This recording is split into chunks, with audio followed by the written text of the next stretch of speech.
Welcome to the lesson number 8, how to promote your content and make it rank high in Google. Here's what we are going to cover in this lesson. 4 common content promotion mistakes, the best content promotion strategies, and how to compete with the big guys in Google search results. So let's go! Part 1. 4 common content promotion mistakes. Let me ask you a question. What goal do you have in mind when promoting your content? For the vast majority of people, the goal of content promotion is to get as much traffic as possible to their newly published article. And they're super happy and satisfied if they manage to beat the traffic record of a previously published one. That sounds like a great goal to pursue, which aligns perfectly with the goal of growing your blog and your business, right? Well, no. If your only goal with content promotion is generate short-term traffic, I suggest you to go back and watch this course again, starting from the very first lesson. Because by focusing on short-term traffic, you're focusing on the spike of hope, which, as we have discussed in those first lessons, will eventually fade to nothing anyway, taking you back to where you started. If you want your blog to grow, you need to focus your efforts on building passive consistent traffic, which you get by pushing your articles to the top of Google search results. And that is pretty hard to do, I must say. Guess how many articles reach the front page of Google in a year after being published? 5.7%. And by reach the front page of Google, I mean ranking for at least a single related keyword, not even the main topic that they're targeting. This percentage comes from a study that we carried out last year. We tracked the performance of 2 million newly published pages, and it turned out that only 5.7% of them were seen in Google Top 10 for at least a single keyword within a year from being published. This means that a staggering 94.3% of all newly published pages never reach the front page of Google and never get any search traffic at all. Can you guess why? That's because most people prefer to rely on the publish and pray approach and hope that their pages will rank in Google by themselves, which obviously never happens. In the previous lesson we have discussed that your website cannot rank in Google without backlinks, which leads us to the conclusion that the primary goal of your content promotion should be to build quality backlinks to your content so that it will start ranking in Google. And this brings us to the first mistake of content promotion. Mistake number 1. Focusing on short-term traffic over backlinks. But wait a minute. Didn't I say in the previous lesson that the articles at Ahrefs blog acquire 80% of their backlinks naturally as a result of generating traffic to them and expecting some of these people to link to us? Which means that generating traffic basically equals acquiring backlinks. So how come I am now saying that you should not focus on traffic? Well, the thing is, this equation is only true for big and established blogs and won't really work for those who are just starting out. Let me give you 3 reasons why. Reason number 1. Only a tiny percentage of all your visitors will link to you. From my personal experience, acquiring 1 natural backlink for every 1,000 visitors is a pretty good result. So if you want to get just 10 natural links to your article, you should aim for at least 10,000 visitors to that specific article. If that math doesn't scare you, go for it. But for most newbie bloggers, 10,000 visitors to a single article is far from achievable. Reason number 2. People tend to link to websites that they know and trust. This explains why Wikipedia has a ridiculous amount of backlinks and their articles are super hard to outrank. Most people would prefer to link to a Wikipedia article over a similar post on a blog that they've never heard of before. No one wants to risk sending their readers to some questionable website, right?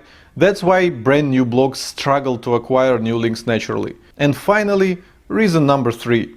Most people don't have a website to link from. It's easy for me to talk about acquiring natural links, while Ahrefs blog belongs to the internet marketing niche, where almost everyone owns a website, usually even more than one. But in many other industries that is not the case, which makes natural link acquisition nearly impossible. So, as you can tell, turning traffic into natural backlinks is the kind of luxury that is only available to well-known established websites, and the success largely depends on the type of industry you're in.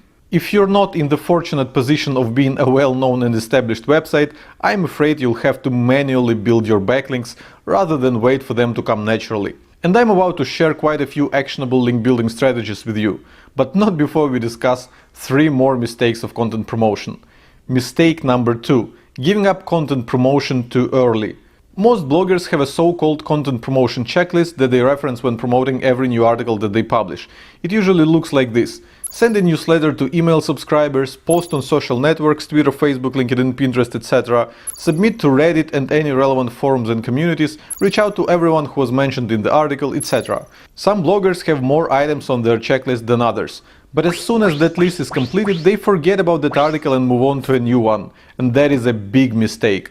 You should not quit promoting your article just because you're out of the items in your content promotion checklist, no matter how big that list is.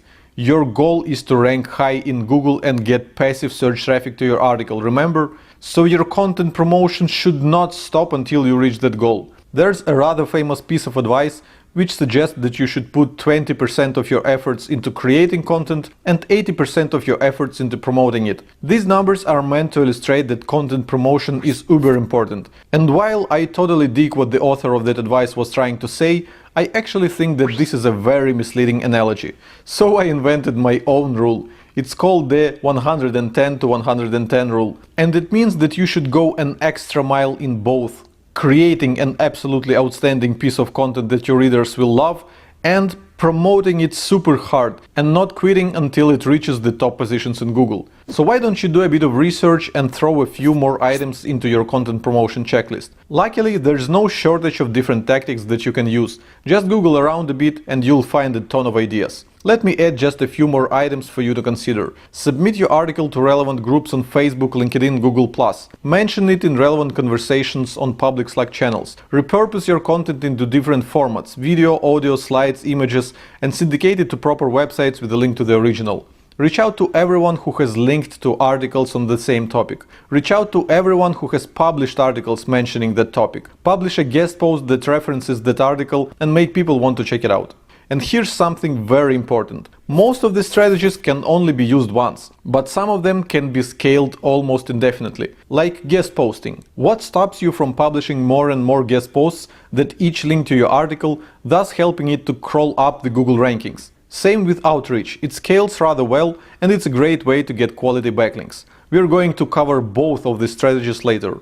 And now, mistake number 3, abandoning your old content. Imagine the following situation. A year ago you have published a great article. You promoted it a lot and got some nice backlinks that helped it to rank in Google Top 5 for its main keyword. Ranking in Top 5 is a very good result, so you decided that your job here is done and moved on to creating new content, never bothering to revisit that article again. That doesn't sound like a bad scenario, right? Well, first of all, why would you settle with any Google position but the very first one?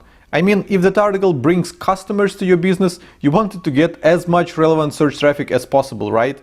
And besides, if the search query that you're targeting has some good business value, you can be sure that sooner or later your competitors will try to outrank you with their own articles. In other words, abandoning your content is a no-no. But what are your options? You cannot just keep promoting the same article with the same content promotion strategies because you're only going to irritate people this way. Well, there's a loophole that you can use. After your article has been live for a few months, you should revisit it and find ways to make it better. And once you update your article, you can re-promote it again with the same content promotion strategies as if it was brand new. Here at Ahrefs, we only spend half of our time and efforts on creating new content. The other half goes into updating our old content. Here's why we do that.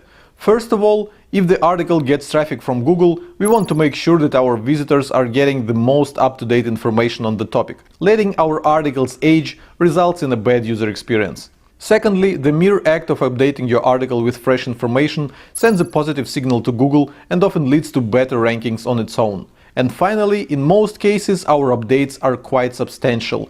We often rewrite the entire article from the scratch, which then allows us to promote it to our audience again as if it was brand new. In fact, when we email our blog subscribers with a link to an updated article, we do disclose that it's not entirely new. And so far, there hasn't been a single complaint about this. In fact, we found the opposite. The spike of traffic that we get from promoting an updated article is almost always bigger than when it was first published. Our SEO tips article is probably the best example I have. We relaunched it 3 times in 2 years, each time generating more and more traffic. You bet we're going to continue updating and relaunching it in future. And there's one last content promotion mistake left to discuss. Mistake number 4. Not spending money on content promotion. As you already know, we have a decent advertising budget for every article that we publish at Ahrefs blog. This allows us to reach a huge number of people that we wouldn't be able to reach otherwise. But whenever I mention that to other bloggers, most of them tell me that they can't afford to spend money on content promotion. Well, in psychology they call this a limiting belief. The truth is, you can afford to spend money on content promotion. You just fail to justify it. So let me try to help you with that. I have two good arguments that should do the job. Argument number one: the free content promotion methods are not free. So how much time does it take you to promote a new piece of content? 1 hour, 5 hours, 10? And your time is worth something, right? So why don't you multiply your estimated hourly rate by the time it took you to complete all items in your content promotion checklist? This way you're going to get the cost of what you think are your free content promotion methods. And now that you know the price tag, why don't you add 10% to that sum and use that money to run a Facebook ads campaign? Think of it as an additional item in your free content promotion methods checklist, but this time you're paying with your money instead of paying with your time. And you might actually discover that putting your money into Facebook ads has a much better ROI than putting your time into some of these other free strategies. Argument number two: your content should sell your product. The best way to justify spending money on content promotion is by getting this money back in a form of sales or customers. If an article doesn't bring new customers to your business, I can understand why you don't want to spend money on it. But why did you spend your time promoting it then? And in fact, if an article doesn't help you to get new customers, why did you even create it in the first place? Do you see where I'm going with that? Paid content promotion is a great litmus test for the business potential of your content. Here at Ahrefs, we're not afraid to pour money into content promotion because we know that our content converts. Check out this tweet I saw the other day. Excellent content on long-tail keywords. It also resulted in me signing up for a free trial. Great work, Ahrefs. And a few weeks later, Thomas also tweeted that he became our paid customer, which is a perfect illustration of how our blog brings new customers to our business. And this wraps up the 4 mistakes of content promotion that I wanted to warn you about. Here's a quick refresher. Mistake number 1: focusing on short-term traffic over backlinks. Mistake number 2: giving up content promotion too early. Mistake number 3: abandoning your old content. Mistake number 4: not spending money on content promotion. And now it's time to review the actual content promotion strategies.